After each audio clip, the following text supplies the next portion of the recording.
হাড় নোহোৱা মাংসবিলাক খাই আমি একদমেই বেয়া পাওঁ নহয়নে কিন্তু এই মাংসবিলাকে যদি সৰু সৰু টুকুৰা কৰি ভাজি খাওঁ আমাৰ বিৰাট ভাল লাগে আৰু সেই গতিকে মই আজি মোৰ নিজৰ হিচাপত কিছুমান বেলেগ বেলেগ ধৰণৰ বস্তু ব্যৱহাৰ কৰি অকণমান নতুন ধৰণে আৰু বেছি টেষ্টি কৰি এই ৰেচিপিটো বনাইছোঁ একেবাৰে শেষত আপোনালোকে দেখা পাব কি বস্তু ব্যৱহাৰ কৰিনো মই এই ৰেচিপিটো বেছি টেষ্টি কৰি তুলিছোঁ তেন্তে আহকচোন চাওঁ হাড় নোহোৱা মাংস ভাজি কেনেকুৱাকৈনো মই বনাইছোঁ ৰেচিপিটোৰ বাবে আমাক হাড় নোহোৱা মাংস লাগিব মই আজি ইয়াত 400 গ্ৰাম মাংস লৈছোঁ আৰু এইখিনি প্ৰথমতে ভালদৰে ধুই লৈছোঁ এতিয়া যদি সৰু টুকুৰা থাকে আপুনি 2 পিচ কৰি কাটি ল'ব আৰু যদি অকণমান ডাঙৰ ধৰণৰ টুকুৰা থাকে সেইটো 4 পিচ কৰি কাটি ল'ব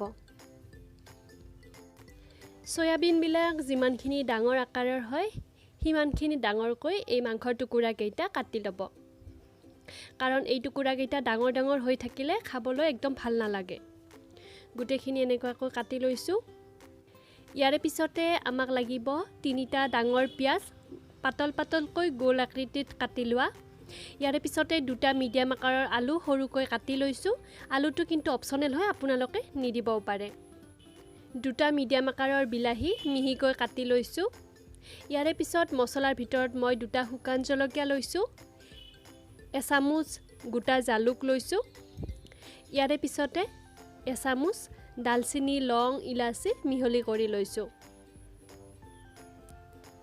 হালধিৰ গুড়ি লৈছোঁ 1.5 চামুচ আদা নহৰু বটা লৈছোঁ 2 চামুচ গৰম মছলাৰ গুড়ি লৈছোঁ 1 চামুচ জিৰাৰ গুড়ি লৈছোঁ 1 চামুচ আৰু নিমখটো সোৱাদ অনুসৰি ল'ব প্ৰথমতে মই কেৰাহীটো অকণমান গৰম হোৱাৰ পিছত মিডিয়াম ফ্লেমত শুকান জলকীয়া জালুক দালচিনি ইলাচি লং এইখিনি 1.5 মিনিটমান সময়ৰ কাৰণে এনেকুৱাকৈ লৰাই শুকান কেৰাহীত ভাজি ল'ম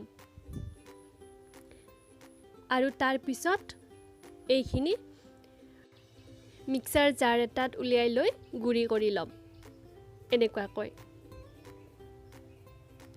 তাৰ পিছত মই পুনৰ সেই একেখন কেৰাহীতে 1.5 গিলাচমান পানী দিছোঁ আৰু এই পানীখিনি যেতিয়া ভালদৰে উতলি উঠিব তাৰ পিছত এচামুচমান নিমখ দি দিব নিমখখিনি দিয়াৰ পিছতে চিকেনখিনি দি ল'ব এই চিকেনখিনি মই এতিয়া অকণমান বইল কৰি ল'ম বইল বুলি ক'ব গ'লে মই বেছি সময় বইল নকৰোঁ মাত্ৰ যেতিয়া মাংসখিনি দিয়াৰ পিছত পানীখিনি এবাৰ উতলি উঠিব এনেকুৱাকৈ দেখা পাব তেতিয়া গেছ ষ্টভটো অফ কৰি পানীখিনিৰ পৰা মাংসখিনি উলিয়াই ল'ব আৰু এই প্ৰচেছটো আপোনালোকে নকৰাকৈও বনাব পাৰে ইয়াৰে পিছত পুনৰ মই গেছ ষ্টভ অন কৰি কেৰাহী এটা দি দিছোঁ আৰু কেৰাহীটো গৰম হোৱাৰ পিছত আধা কাপমান সৰিয়হৰ তেল দিব তেলখিনি প্ৰথমতে ভালদৰে গৰম হ'ব দিব আৰু তাৰ পিছত সাৱধানে গোটেইখিনি পিয়াজ দি দিব এতিয়া এই পিয়াজখিনি লৰাই মই 3 মিনিটমান সময়ৰ কাৰণে মিডিয়াম ফ্লেমত ভাজি ল'ম আৰু পিয়াজখিনি সোনকালে কোমল হৈ যোৱাৰ বাবে আপোনালোকে অকণমান নিমখো দিব পাৰে এইখিনি ধুনীয়াকৈ কোমল হৈ গৈছে এতিয়া মই আদা নহৰু বটাখিনি ইয়াতে দি লৈছোঁ আৰু আদা নহৰুৰ কেঁচা গোন্ধটো নাইকিয়া হৈ যোৱাৰ বাবে কেইছেকেণ্ডমানৰ কাৰণে এইখিনি লৰাই ভাজি ল'ম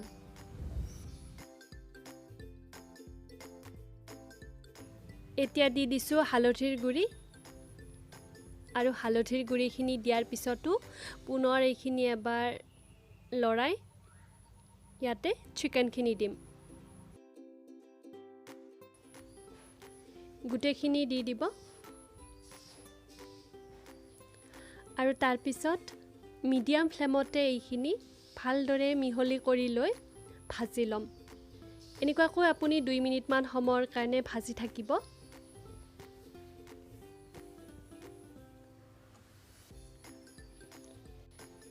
আৰু তাৰ পিছত আলুখিনি দি দিব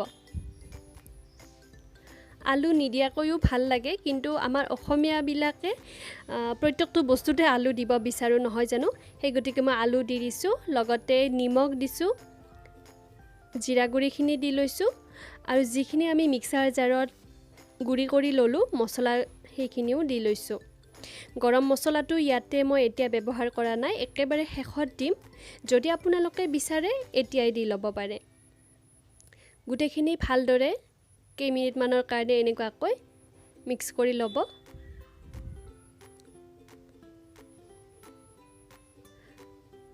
আৰু তাৰ পিছত ইয়াতে বিলাহীখিনি দি দিব। প্ৰথমতে আমি মাংসখিনি 2 মিনিটমান ভাজি ল'ম। তাৰ পিছত আলুখিনি দিয়াৰ পিছত 2-3 মিনিটমান ভাজি ল'ম আৰু তাৰ পিছতহে ইয়াতে বিলাহীখিনি দি দিছোঁ। আৰু বিলাহীখিনি কোমল হৈ যোৱাৰ বাবে ঢাকনি দি 3 মিনিটমান সময়ৰ কাৰণে ৰাখি দিম। মাজতে আপুনি এবাৰ চেক কৰি ল'ব। ঢাকনিখন গুচাই মই পুনৰ এবাৰ মিক্স কৰি লৈছোঁ। যেতিয়াই বিলাহীখিনি কোমল হৈ যাব তেতিয়া আপুনি ইয়াতে 1.5 কাপমান পানী দি দিব। যেহেতু মাংসৰ টুকুৰাকেইটা সৰু কৰিছোঁ, আপুনি পানী নিদিয়াকৈও তেলতে ভাজি ল'ব পাৰে, কিন্তু পানী দিলে মাংসখিনি খাবলৈ অলপ বেছি ভাল লাগে। তেলত ভাজিলে মাংসখিনি অকণমান টান টান হৈ থাকে। এতিয়া ঢাকনি দি 15 মিনিটমানৰ কাৰণে ৰাখি দিম। মই মাজতে দুবাৰমান চেক কৰি আছিলোঁ, আপোনালোকেও মাজতে দুবাৰমান এনেকুৱাকৈ চেক কৰি লৰাই থাকিব যাতে মছলাবিলাক কেৰাহীত লাগি নাযায়। চিকেনখিনিও ধুনীয়াকৈ সিজি গৈছে, লগতে আলুখিনিও সিজি গৈছে।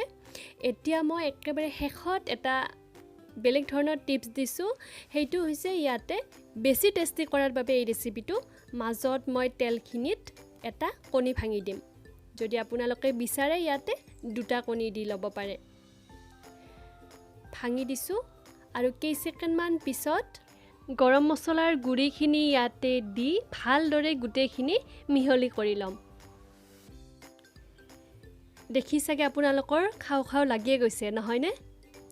বহুত টেষ্টি হয়। এনেকুৱাকৈ কণীখিনি দিয়াৰ পিছতো খাবলৈ কিমান যে টেষ্টি হয়। কেইছেকেণ্ডমান লৰাই দিয়াৰ পিছত মই ধনিয়াখিনি দি পুনৰ এবাৰ এইখিনি মিহলি কৰি লৈ গেছ ষ্টভটো অফ কৰি দিম। বেছি সময় ভাজি নাথাকিব, যদি বেছি সময় ভাজি থাকে মাংসখিনি খাবলৈ টান টান হৈ যাব। সেই গতিকে মই গেছ ষ্টভ অফ কৰি গৰমে গৰমে প্লেট এখনত উলিয়াই লৈছোঁ। এনেকুৱাকৈ বনাওক, খাওক, নিজৰ পৰিয়ালক খুৱাওক, লগতে নিজৰ ফ্ৰেণ্ড বা আলহীবৰ্গ আহিলেও এনেকুৱাকৈ বনাই খুৱাওক। বহুত টেষ্টি হয় এই ৰেচিপিটো। যদি আপুনি এবাৰ বনায় তেতিয়াহ'লে এনেকুৱা ধৰণৰ মাংস যেতিয়া আপুনি আনিব, মানে হাড় নোহোৱা মাংস এনেকুৱাকৈয়ে বনাই খাব মন যাব। কেঁচা জলকীয়া লৈছোঁ, পিঁয়াজ লৈছোঁ, নেমু লৈছোঁ, লগতে ওপৰত অকণমান চাট মছলা ছটিয়াই দিছোঁ। ভাবকচোন কিমান টেষ্টি হ'ব। এনেকুৱাকৈ বনাই খাওক আৰু কেনেকুৱা পালে সেইটো মোক কমেণ্ট বক্সত জনাব নাপাহৰিব। ভাল লাগিলনে ৰেচিপিটো? যদি ভাল লাগিল প্লিজ লাইক কৰি দিব, লগতে নিজৰ ফ্ৰেণ্ডবিলাকক, নিজৰ ৰিলেটিভক শ্বেয়াৰ কৰিব নাপাহৰিব।